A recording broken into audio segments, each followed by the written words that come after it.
Welcome to the deep dive. We take the sources, you send us articles, studies, whatever you've got, and we pull out the key stuff, basically giving you the shortcut. Mm-hmm. So today, we're diving into a bunch of material you provided about improving circulation. And honestly, we stumbled onto some, well, pretty surprising things about something probably sitting in your kitchen right now. Yeah, that's right. For this one, we went through health articles, some specific research papers they cited, and also a systematic review. What? And our goal here is really to give you a practical look at what these sources say about helping your circulatory system, and then, yeah, get into this whole sodium bicarbonate thing, baking soda, what the potential upsides and downsides might be, but only based on what was in these particular No, documents. sticking to the sources. So let's start with the basics. Why is circulation such a big deal anyway? The sources really hammer home how vital it is. Yeah, I mean, blood is essentially your body's delivery service, right? It brings oxygen, nutrients, all the good stuff to every single cell. And takes out the trash. Exactly. Carries away the waste products. It's fundamental. If that system isn't running smoothly, well, it affects pretty much everything. Mhm. One point that came up was about fat buildup, specifically that visceral fat, the kind around your organs. The sources mention it can mess with how your body uses insulin. And that potentially can lead to artery damage, which, directly hits your circulation. Okay, so it's critical. What practical ways to actually improve circulation did these sources highlight? Mm. I'm guessing exercise is high on the list. Oh, absolutely. Lifestyle, physical activity, it's foundational, according to this material. Mhm. Regular movement is key. Right. Cardiovascular exercise, like jogging, gets a specific mention for how it supports the whole system. Okay. And one source pointed to a 2018 study that went into the how. It's not just about a stronger heart. Regular cardio actually improves overall cardiovascular performance. Mm. It helps lower blood pressure, makes your body better at using oxygen, and even improves how well your blood vessels can dilate or open up when needed. So, better flow. That's interesting, getting into the mechanism. Yeah. And, it wasn't just jogging. One source even mentioned yoga. Oh, yeah. Yeah, it actually laid out the steps for downward-facing dog as an example of something that supports circulation. Mhm. Hands and knees, push hips up, straighten arms and legs, Yeah. the whole thing. Huh, specific. And that fits with the broader recommendations mentioned, like from the American Heart Association. Right. What were those again? At least 150 minutes of moderate activity or 75 minutes of vigorous activity per week, ideally spread out. Okay. The sources also suggested, even short bursts of activity count if you can't do long sessions. Just getting moving. Makes sense. Okay, so moving from, movement. What about diet? What did the sources say there? Also crucial, the AHA guidelines popped up again, emphasizing a healthy eating pattern overall. Which means? Well, lots of fruits and vegetables, whole grains, healthy proteins, think plants, fish, lean meats, low-fat dairy, that kind of thing. Mhm. Using those liquid, non-tropical veggie oils, trying to eat minimally processed foods, cutting way back on added sugars and salt, Right. and limiting or ideally avoiding alcohol, all flagged as helping support circulation in this material. Did they mention any specific foods or drinks? Yeah, actually. Tea got a couple of mentions. A 2017 study apparently found black tea improves blood vessel health. Interesting. And then a 2021 study linked drinking green tea to a lower risk of cardiovascular issues. So maybe there's something to that tea break. Good to know. What about nutrients? Anything specific there? Iron, maybe? Since it's about blood. Good point. Iron came up. It's essential, right, for making hemoglobin, the stuff in red blood cells that carries oxygen. Yeah. So eating iron-rich foods is helpful, but the source is stressed getting the balance right. Not just more is better. Exactly. One study they referenced from 2016 pointed out that too little iron leads to anemia, obviously bad for oxygen transport. But surprisingly, too much iron might actually harm cardiovascular health, possibly leading to tissue iron overload.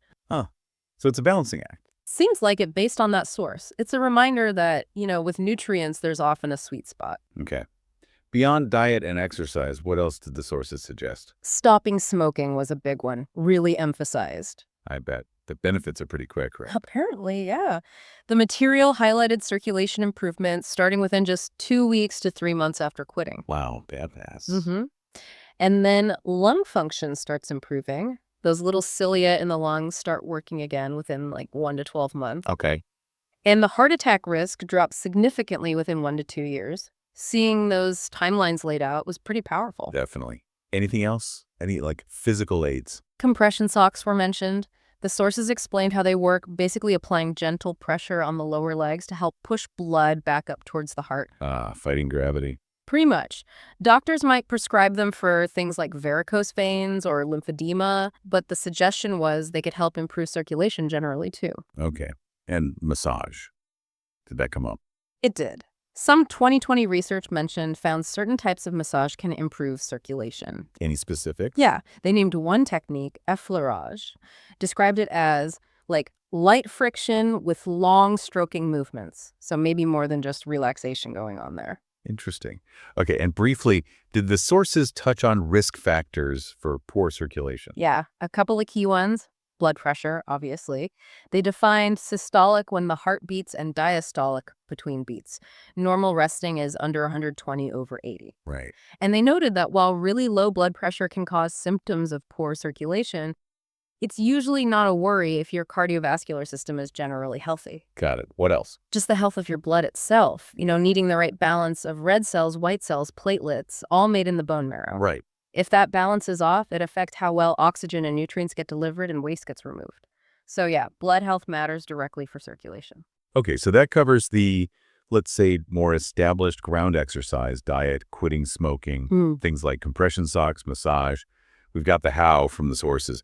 But then there's this other part of the deep dive, this curious case of sodium bicarbonate. Yeah, baking soda. Exactly. Just, standard baking soda. Turns out, according to these sources, it might have some pretty significant effects on the body. It's this common household item, right? It's alkaline, used in cooking, sometimes in medicine for indigestion, like an antacid, or even for conditions like high potassium, hyperkalemia. One interesting side note in the sources was the different regulations. Mentioned it's prohibited in baking in Iran, based on some studies there, but widely used in food and medicine in Europe and the U.S. Okay, so let's dig into what these sources said. Maybe you start with the potential concerns or downsides they brought up. Sure. So some studies, particularly those cited from Iran, suggested that using it in baking might stop phytic acid in flour from breaking down properly. And why is that bad? The concern raised was that this could potentially mean you absorb less of important minerals like iron, zinc, and calcium from the bread. It might even lower the levels of iron and calcium in your blood, according to those specific studies. Okay, but that sounds like a specific context baking in Iran. What did the other sources say? Well, this is where it gets interesting. The systematic review we looked at offered a different take. It specifically said it didn't find evidence for this effect on phytic acid in what it considered credible studies. Some conflicting information right there in the sources. Exactly. It really highlights how different researcher reviews can reach different conclusions. The review also mentions some website claims about heavy metals, bread waste, bad taste, but then noted other studies found baking soda didn't really affect bread quality. So a mixed bag on the baking front. Okay. What about taking it directly? Any side effects mentioned? Yes, gastrointestinal issues came up. Both the systematic review and Healthline noted that high doses can cause things like nausea, bloating, feeling full, cramps, maybe vomiting, usually mild and temporary, though. High doses being the key words there. Right. And then there were mentions of severe problems in case reports involving very high doses. Things like stomach rupture, metabolic alkalosis, heart rhythm issues. Wow, okay, that sounds serious. It does, but the systematic review added a really important caveat. It pointed out that these were case reports, often lacking control groups, so it's hard to say for sure that the baking soda alone caused these severe issues. It just flags the complexity. Right, correlation isn't causation. Okay, so those are the potential concerns. What about the flip side? What potential benefits did the sources discuss? This is where it got surprising for me. Yeah, one main idea revolves around its alkalinity. Since it's alkaline, the theory presented is that it might help neutralize excess acid in the body, especially maybe in the blood or muscles. And why would that help circulation? Well, the thinking outlined in the sources is that too much acidity and maybe associated inflammation could potentially hinder blood flow. So if baking soda acts as a buffer, It might ease things up, potentially helping circulation. that seems to be the hypothesis presented. And connected to that, there was this really fascinating study mentioned. The Georgia one. Yeah, 2018, Medical College of Georgia. It apparently showed that taking just small amounts of baking soda triggered an anti-inflammatory response. Specifically, it seemed to calm down the immune system via the spleen. Wait, the spleen? How does that work? That seems random. I know, right? The source explaining the study suggested the spleen is like a monitoring hub for inflammation. The baking soda seems to signal to the spleen, like, hey, no major attack here, prompting the spleen to send out anti-inflammatory immune cells. Yeah. And these cells apparently then go on to reduce inflammation, including potentially in blood vessels. So the spleen is like the control center for this effect, according to that source's interpretation of the study. Okay, that is interesting. So a potential anti-inflammatory effect may be leading to better blood flow. And building on that idea, one source, the one aimed at seniors, linked this potential for improved blood flow to other possible benefits. Like? Things like getting more oxygen to muscles, maybe having warmer hands and feet, feeling less tired.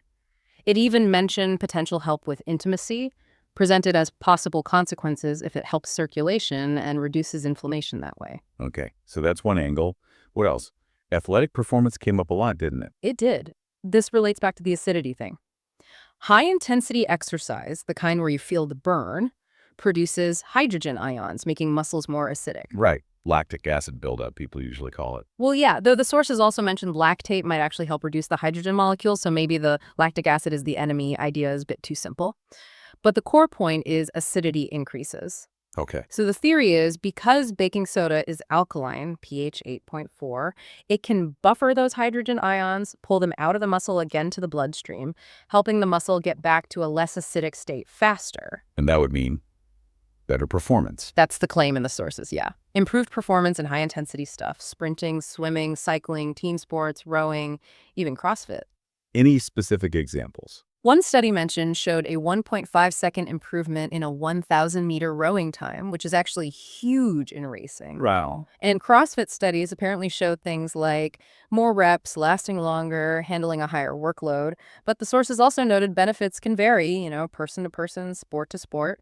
Do they mention how much athletes were taking? Yeah, the dose often cited in the research mentioned in Healthline was 0.3 grams per kilogram of body weight, Okay. taken about 60 to 180 minutes before exercise. That specific dose was used in one of the studies referenced, an APS study done in an environmental chamber. Interesting. And this alkaline effect might also help with muscle cramps? That was suggested, yeah. Yeah. And the senior source mentioned athletes using it for endurance, linking it to reducing that lactic acid buildup again, bearing in mind the potentially more complex role of lactate itself. Okay, moving beyond sports, what about general health contexts? Kidney health was mentioned. Yes, specifically for treating metabolic acidosis, which can happen in chronic kidney disease or CKD. The systematic review noted findings suggesting it might help slow down the progression of kidney disease and improve nutritional status for some patients. Also mentioned it increases sodium excretion in urine. Okay. Though it's worth noting, some studies in that same review found it didn't have an effect on hemoglobin or anemia in kidney failure patients. So again, not a universally straightforward picture, even within kidney health. Right. Nuances everywhere. No. What about heart health, cardiovascular? Here, too, the systematic review presented some very specific findings. It said drinking sodium bicarbonate-rich mineral water with a low-salt diet didn't affect blood pressure in healthy people. Okay. But it also cited studies where drinking mineral water with certain bicarbonate levels for 2 months did seem to reduce things like LDL cholesterol, the bad total cholesterol, blood pressure, and overall heart disease risk markers in young adults and postmenopausal women. So the context matters. Mineral waters, specific concentrations, duration. Exactly.